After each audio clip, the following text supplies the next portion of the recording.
नवरात्र में चूंकि अब माँ आदिशक्ति का पर्व आ ही रहा है और हमने अपने बातचीत की शुरुआत भी जय माता दी के साथ ही की है, बस अब लोग माँ को मनाने में लग जाएंगे। सबसे अच्छा, सबसे आसान, सबसे कारगर तरीका, माँ तो माँ है लेकिन उनको मनाने का कौन सा हो सकता है? माँ के विग्रह को मनाना, माँ की मूर्ति को बनाना, मंदिर में जाना, माँ के जयकारे लगाना, मंदिरों की लाइन में घंटों खड़े होना, ये सब करिए, बहुत अच्छी बात है। लेकिन अगर घर में सासू माँ के साथ रिश्ते अच्छे नहीं हैं, घर में माँ के साथ रिश्ते अच्छे नहीं हैं, तो फिर मंदिर में भी जाकर माँ को मनाकर क्या ही करेंगे जी। कोशिश करें घर का माहौल अच्छा हो, घर में जो माता रानी आई हुई है उसको आप बहुत श्रद्धा और भाव के साथ जो है उनकी पूजा करें।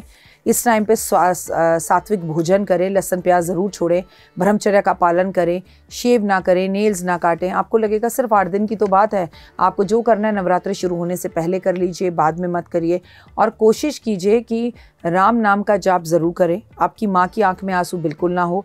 आप भंडारे भर रहे हों, माँ को जो है कहीं ना कहीं खाने पीने के लिए मंदिर में भंडारे दे रहे हों और आपके पास 2 मिनट अपनी माँ या सासू माँ के पास बैठने के लिए ना हो और आपकी माँ भूखी बैठी हुई हो और आप पड़ोस के घर में कीर्तन करने जा रहे हो, सासू माँ ये सोच रही हो ये आए तो मुझे चाय बना दे, तो ऐसी पूजा पाठ का कोई फ़ायदा नहीं। Be practical. माँ के साथ, सासू माँ के साथ रिश्तों को बहुत अच्छा रखिए। ऑफिस में बॉस के साथ महिलाओं का सम्मान कीजिए। अगर इस देश में केवल कन्या 9 दिन ना पूजी जाए, हर रोज़ पूजी जाए, हर दिन को नवरात्रा समझा जाए, हर दिन को बच्चियों को दुर्गा का रूप पूजा जाए, तो ये धरती जो है वैकुंठ बन जाएगी और कभी फिर किसी लड़की का बलात्कार नहीं होगा। पर दुर्भाग्य है हमारा कि हमें देवी भी सिर्फ 9 ही दिन नज़र आती हैं, आगे पीछे नज़र नहीं आती।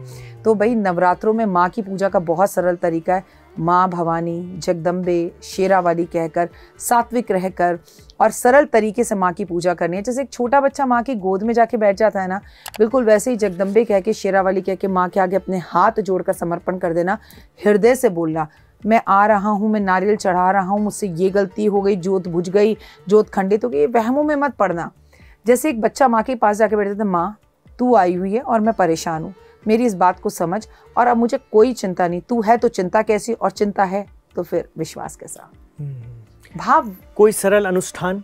हाँ, हमारे यहाँ नवरात्रों में जोत जलाई जाती है, हमारे यहाँ नवरात्रों में अखंड जोत जलाई जाती है, हमारे यहाँ कलश स्थापना होती है, हमारे यहाँ खेतरी बीजी जाती है।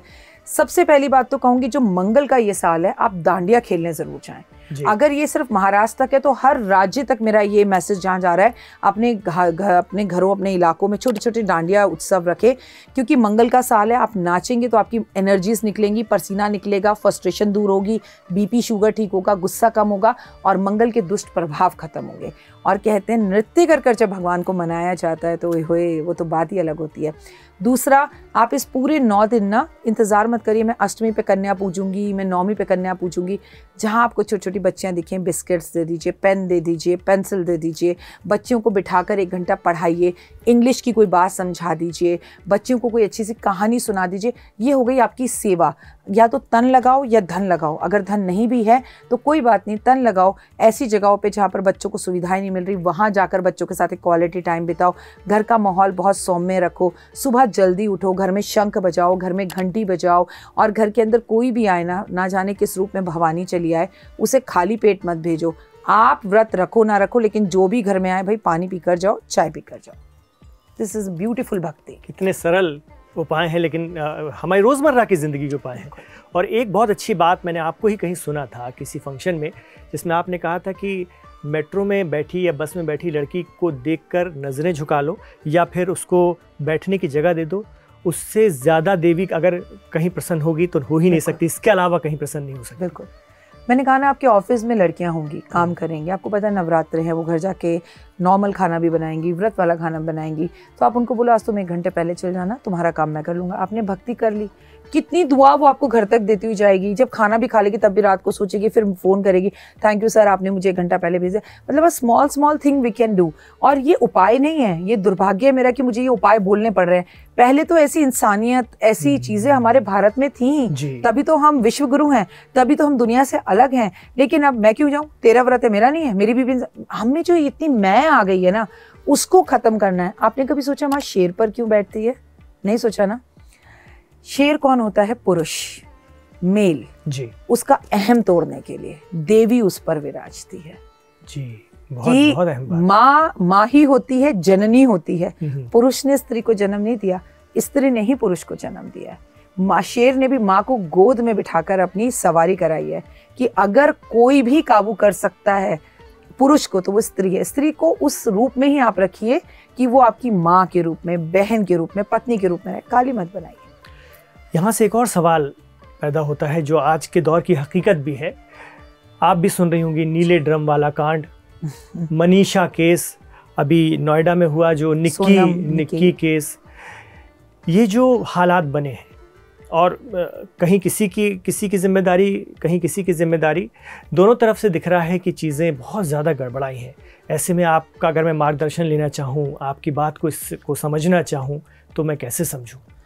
ऐसे एक औरत मैं आपको एक बात बोलूँ, इस दुनिया के अंदर अच्छे पुरुष भी हैं, इस दुनिया में बुरे पुरुष भी हैं जी। आप इन्हें इस दुनिया के अंदर इतनी लड़कियों का बलात्कार होते हुए भी देखा, कितने अच्छे लड़के, इतने अच्छे पुरुष भी हैं जो किसी महिला को अगर किसी ट्रबल में देखेंगे, बहन मैं तुम्हें घर छोड़ देता हूँ। तो उसी तरह से स्त्रियां भी 16 तरह की होती हैं। स्त्रियां अच्छी भी हैं और बुरी भी हैं। सनातन से अगर आप जुड़े रहोगे और अपने बच्चों को धर्म बताते रहोगे तो यकीन मानिए कि फिर चीज़ें ऐसी नहीं होंगी। लेकिन ये जो परावेश बना हुआ है, ये जो मंगल का माहौल बना हुआ है, इसके अंदर लोगों में क्रोध और तकलीफ इतनी है कि मर्डर जैसी चीज़ें या प्यार मोहब्बत के अंदर तकलीफ़ें लोगों को ज़्यादा दिखाई दे रही हैं। सनातन से जुड़े रहिए। हमने बेटियों को पढ़ाया है, पर हमने बेटियों को ये नहीं कहा कि हमने कभी भी किसी भी माँ ने अपने घर में ये नहीं समझाया बेटी बचाओ बेटी पढ़ाओ, ठीक है, लेकिन हमने पुरुष को कभी अलग नहीं किया।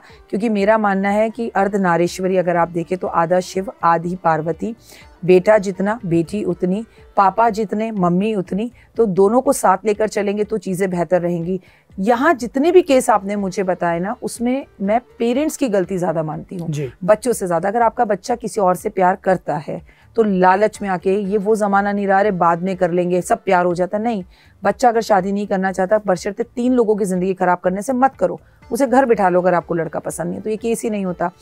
आपकी बेटी अगर तकलीफ सह रही है और अगर उसके ऊपर अत्याचार हो रहा है तो आप उसे ससुराल में कॉल कर कर पूछो, बेटा अगर ससुराल में कोई परेशानी है तो घर है, तू आ जाइयो, हमें बता। वहाँ जाके दामाद को समझाइए। इतना सीन मत लाइए कि कोई से पेट्रोल का डालकर जला दे और वो उसको लगे कि मेरे तो मायके के भी दरवाजे बंद हैं। ये कहीं ना कहीं कम्युनिकेशन गैप है ना, उसकी वजह से ये हो रहा है। क्योंकि हम 24 घंटे तो टक टक टक टक फोन पे रहते हैं। मम्मा आज पराठे बना देना, क्यों?